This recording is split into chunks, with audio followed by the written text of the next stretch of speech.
Hey everyone, it's Friday, April 24th. This is Blake Forrest with the Mid-City Moonshots, bringing you Season 2, Episode 7 of CCW's Dirtyard Dish. Welcome aboard. I can't wait to get back on the road again. Back again. Dude, like for the baggers. Back home again. Back home again. In Indiana land. To start off, I'd like to go over some important league news regarding CCW's opening day. Our commissioner, Brendan Dudas, recently announced that we will be making a decision on whether or not to delay the start of the regular season sometime around May 1st. With that said, we're hoping to provide an answer by next week's podcast. Unfortunately, things are a bit out of our control at this point, so it may be inevitable to delay. But again, Brendan is planning on making that call here in the next week or so. Now, our main topic I've got for you today is coverage on two very different teams in Circle City Wiffle. First, we'll take a deeper dive into the always entertaining, fastball launching Pork Pistols. And then after that, we'll cover the tenured offensive firepower in the Southside Short Shorts. I've got two special guests that I'll have on the podcast today, one being Thomas Hopkins, the manager of the Pork Pistols, and the other being Dylan Jones, the newly named manager of the Short Shorts. My hope is that they'll give a different voice and have some different opinions on their squad, and I will also be giving you guys some projections as well. Okay, here we go. We'll start with the preview. I'll start by taking a look at CCW's 2019 expansion team, the Pork Pistols. So I think it's important to kind of go over the history of the Pistols and kind of talk about how we first found out about them and what we learned. So the Pistols have been a competitive softball, slow pitch softball team for about 13 plus years now. Christian Leffler and Cody Fowler have been playing with them for the past 5 years. But anyway, knowing that, we figured that if they joined the league, they would be a reliable team and hopefully a competitive team as well. However, we weren't quite sure how they could get adjusted to the first year playing in a fast-pitch wiffle ball league. So initially, league members had projected them, I think, to finish last place this past year. And last season, the Pistols actually shocked many of Circle City's league members by fielding a very competitive and daunting roster. It took them about one series to get adjusted, and after playing a few, they adapted and overcame those disappointing initial expectations, even taking down the Indy 8 Balls at one point in the season, who were eventual CCW champs and consistent juggernaut. They wound up finishing with a 9-8 record, which was fifth best in the league. Ultimately, they wound up missing the playoffs due to our division-based playoff structure. At the plate, the Pistols struggled. There's no doubt about that. They were at the bottom of the totem pole in batting average at .258, 7th in slugging percentage, and 7th in home runs. Interestingly enough, they were ranked 4th in on-base percentage due to their keen eyes at the plate, which was important and kind of led to some of their victories throughout the year. Despite struggling offensively, the Pistols excelled on the mound. From the bump, they were ranked 4th in the league with a 9.07 ERA. Although that sounds high in fast-pitch wiffle ball, and especially in CCW's first year, that was a great start, especially compared to the rest of the league. They were also ranked 4th with 140 strikeouts and gave up the third least amount of hits. I honestly believe that there's more success to come on the mound this upcoming season, and I'm expecting the Pistols to be able to adjust offensively as well. So after going over how the Pistols finished and a little bit about their stats over last year, I wanted to bring on Thomas Hopkins, the manager of the Pork Pistols, to kind of get his insight and have him go over his expectations for this upcoming season. So thanks for coming on, Thomas. I appreciate your time. And to start off, I want to ask you how you heard about CCW and what led to you and the Pistols wanting to join us. We heard about CCW when we were playing in the YMCA state tournament 2 years ago. Our interest was piqued simply because it was an organized league. It wasn't until I saw online that they had an actual field and good competition, and that really got us excited. Being on the south side and close to home certainly doesn't hurt either. But I think a lot of my team would drive a good distance to play in this league. Wow, that's pretty interesting to hear that another local wiffle ball tournament kind of led you to where you guys are today as a part of Circle City. And we definitely appreciate having you guys here. You're a great group to be around, and definitely a competitive group of guys as well. And we definitely love having you around.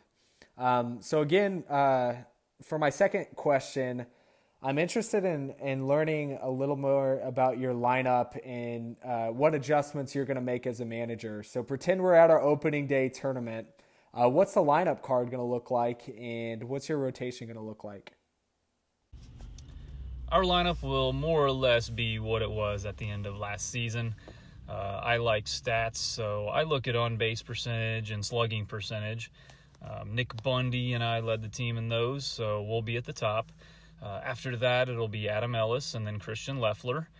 We're excited to see if Ellis can keep up and build off of his 2-game performance from last year. TP would be next, and then we'll see if we let Cody bat. He really has nowhere to go but up, though, having batted under 200 last year. Our pitching rotation will definitely be Christian as our ace, and TP as our number 2. And while Cody or Nick don't throw gas the way the other 2 guys do, both of them are capable of throwing strikes and putting movement on their pitches, so that makes them good relief pitchers or possible spot starters. I have no idea if Ellis can pitch, and I'll only step on the mound when we're already down by 50. Well, I'm definitely excited to see you guys come compete again this year. It sounds like it's going to be another tough lineup, and I'm hoping that you guys get some more wins and can sneak into the playoffs and make a run. So for my next question, I'd like to ask about last year in mentioning the playoffs. Did you guys feel like your team was robbed in a way? Specifically, do you feel like you were deserving of that final playoff spot? Of course I feel like our team was robbed. We didn't know that when we joined the WWE/CCW League that everything's scripted and the commissioner picks who he wants to win. Unfortunately, we were the expansion team, so we got hosed. But at the same time, we kind of choked in the last series against the Hounds. I think we just needed 1 win out of the last 2 games, and we blew it. Luckily, the league fixed this issue in the offseason, and now the best teams will make the playoffs. Yeah, I'm 100% looking forward to the new playoff structure as well that we have this upcoming season. Even though my team benefited last year from you guys not making it, I believe that you should have, and I believe that you had the talent to be a playoff team. But anyway, moving on to my next question. You guys had a high walk rate this past year. Are you looking forward to the new pitch-to-hit rule we've added this season? Do you foresee your squad taking walks like you've become accustomed to this past year, or will you be swinging away with the new rule? We're very excited to see how the new rule plays out. As much as it helped us last year, it also made the games drag on at times. Everyone wants action, and this will create more of it for all of the teams. I have confidence our pitchers have figured it out and will throw strikes, so we don't have to worry about it. I think our approach at the plate will be determined by the flow of the game. If we're facing a pitcher with good control or is generally tough to hit, I think you have to swing away and take your shot at putting runs on the board. This league has a lot of good pitchers, so I expect to see some big daddy hacks throughout the year. Plus, I think a lot of our guys will be excited to pad their own stats. Well, hopefully those big daddy hacks are going to lead to some inflated offensive numbers for you guys too. But my last question, I'd like to ask you about the matchup that you're looking forward to the most and why that matchup. I'd say the matchup that I'm looking forward to the most is when we get to play the 8 balls. They're the defending champs, so you got to look forward to that. And if your team really wants to win it all, you got to know that you can beat them. Besides that, I'd say playing the short shorts is always fun. I know Christian and Dudas have a little competitive nature to them, and they're both pretty similar in that they like to drink and trash talk a lot. It's always fun to watch those two go at it. Well, after hearing that lineup, I know one thing's for sure. You guys are going to have a very interesting squad this season. Count on a ton of beers consumed and a lot of entertainment. Thanks for your insight, Thomas. I appreciate you coming on the show. Now, in terms of projections for the Pistols, I've got them finishing with an 11-10 record, which is a slight improvement from what they did last year. I have them winning the first play-in game in our newly structured playoffs, and I have them losing out in the second round, ultimately placing them in 5th place, I believe. Most importantly, though, with the Pistols, I'd like to mention that they host a wiffle ball tournament called Wifflepalooza, which will be held on June 13th. And the tournament benefits Children's Organ Transplant Association. So all funds raised there will go towards that. Additionally, there's a lot of beer, a lot of fun to be had there. So if you love wiffle ball, you love supporting great causes, mark your calendars for June 13th. Contact Circle City, Brendan Dudas, Thomas Hopkins, Tyler Punt, or any Pistol for that matter, and see how you can get involved. Next up, we're going to cover a team that I have a bit of history with in the Southside Short Shorts. As a former teammate a few years back, I do know what this team can be capable of. In terms of roster outlook, you've got newly named manager Dylan Jones. You have the multiple-time MVP Brendan Dudas. You have newly acquired and former short Keegan Coy. You have the sweet swinging lefty in Taylor DeHart, and you have the fireball throwing Aiden Palmer on the squad. Despite being a title contender last season, the year ended in somewhat of a disappointment for the Shorts. They finished with a 13-7 record, which is great, but they got swept in the semifinal against the Yackers. Statistically, this squad is on opposite ends of the spectrum. At the plate, they can absolutely mash. Count on a ton of home runs, doubles, those doubles being stretched into triples, and those triples being stretched into inside the park homers. Obviously, they're super aggressive on the bases. Last year, they dominated all offensive categories. They hit .418 with 37 homers and 236 RBIs, just to name a few stats. However, the kryptonite with this team was on the bump. They had 11.07 team ERA with the highest number of walks in the league at 245. But the Shorts only gave up 95 total hits, which was the least amount in the league. With that said, they have the potential to be one of the best pitching teams in the league if they can hit the board. It should be interesting to see what kind of adjustments they make this year. Without further ado, to kind of give his insight, go over his expectations, I'm bringing on the newly named manager, Dylan Jones, to go over the Short Shorts.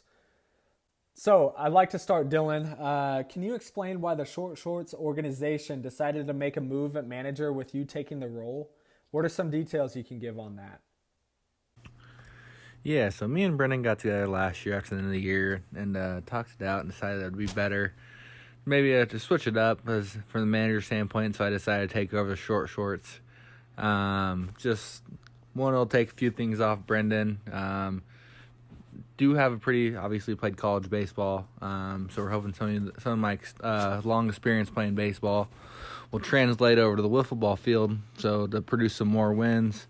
Also hopefully take the pressure off of Aiden a little bit without his uncle coaching him. We're hoping that helps produce Aiden's numbers with that way Brendan's not in his head all the time. So that's kind of the reasoning we switched up the manager role over with Short Shorts. Well, it's going to be great to have you on board as a manager, Dylan. I'm looking forward to facing you guys a ton.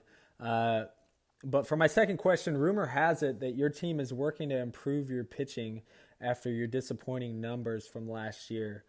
What are those adjustments that you guys are making? Yeah, one of our weaknesses last year was definitely from the pitching side of things. Couldn't seem to throw strikes, and then even I'd have to come in and throw there, lob the ball up there, play a little bit of home run derby, and we'd still have to try to beat teams doing that. So big thing we're concentrating this offseason was pitching. We got Brennan on Aiden there working on their pitching every day. I know even with this going on, Brendan's been working on it. We've been working on with mechanic stuff with him. So hopefully we can start bringing Brendan to the mound where last year we didn't have that ability.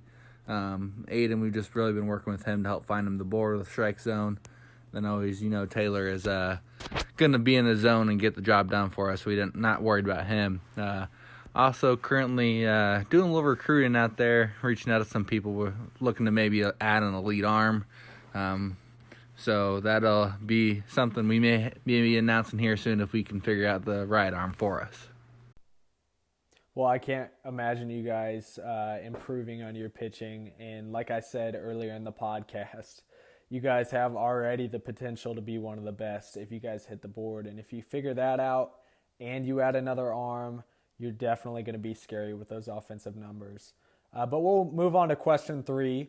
What are you expecting and hoping out of your new acquisition, my former teammate, Keegan Coy, who's probably going to be very motivated to kick my butt? But I am looking forward to facing him. So what are your expectations for Keegan? Yeah, really looking just forward to a lot of the same that Keegan that we've seen in the past. He's an experienced wiffle baller. Expecting that top 10 hitter performance from him again this year. Just adding our arsenal of bats there. And also really looking forward to the shit-talking side of Keegan adding to our team. I can get a little chirpy, so can Brennan, but I think Keegan's going to bring that consistency to our chirpiness over there on when we're batting and things like that. Yeah, that's absolutely one thing I love about Keegan is that he will fire you up and he will be fired up on game day. If he's motivated to compete against somebody, it's a ton of fun, and we're going to miss that from him on the moonshots. But I am looking forward to facing off against him. And like I said earlier, I know he's gonna want to stick it to the moonshots, so it'll be a fun series. But for my next question, if you can kind of go over what your rundown is of your anticipated lineup in rotation, give us your opinion on your strengths, and if you can provide some weaknesses, kind of go over those as well. We have a lot of possibilities with our lineup. I think we have guys with a lot of shrinks. Obviously, you got DeHart, probably going to be leading off most time for us with that speed lefty batter. More than likely going to go Brennan up second, just hopefully we can get that quick 1-2 punch up there. Then for the last 3 spots, I think we're just going to really play the hot hand there. I know me, Keegan, and Aiden are all top hitters as well, so we're trying to, I think, just use whoever's the hottest at bat at that time, whoever's on their streak to try to provide the most runs for us. On the bump, as of right now, obviously we're going to be rolling Aiden game 1. If he's on the board, I think he is unhittable, and will definitely bring us a win. And then game 2, it's probably just going to be up in there, whether obviously we add another pitcher or we can go Brendan or Taylor, who are both hopefully going to be consistent for us and hit the board and give us a chance to win. Some of our strengths this year, obviously I expect us to be the elite hitting team in the league again, lead the way there. Also defensively, with the heart out there, he smothers everything along with Brendan. So those two are on the field. I don't think much is going to be hitting the ground out there. Weaknesses, obviously, we just really got to build on our pitching. I think that's definitely our weakest area of our team. We have really only one established pitcher. We've got a couple guys to get relieved, so really just need to push forward, and hopefully our pitching improves most this year. Wow, you guys are going to have a powerful, powerful lineup. I think you hit the nail on the head, Dylan. If you address that one glaring weakness in the pitching, I think you're going to be a force to be reckoned with. But again, I appreciate your time, Dylan. I appreciate everything you do for the league. Thanks for coming on the show. I'll move on to the projections that I have for the shorts now. I have them finishing the regular season with a 15-6 record. With that said, they won't have to play in the initial playoff game with our new playoff structure. I have them advancing all the way to the championship game. I'm not ready to give away who I think is going to win the title this year, so I won't tell you if they win that or not. But I have them advancing all the way. And I think because of that, they're going to be able to address their pitching weakness, and they're going to fill up the board a little better and maybe even add another arm. Who knows? We'll see in the next few days whether or not they make an announcement. But I do have the shorts finishing a great season, making a title run, and we will see what I think will happen after that. And I think that's going to do it for this episode of Dirtyard Dish. I appreciate you guys bearing with me, hanging in there and dealing with my monotone, boring voice. It's been an absolute blast to host as a guest this week. One more reminder that Circle City will be making a decision on start date here in the next few weeks. But again, thank you very much. Had a blast. Take care. See ya. I can't wait to get back on the road again. Back again. Dude, like front of baggers. Back home again. Back home again. In Indiana land.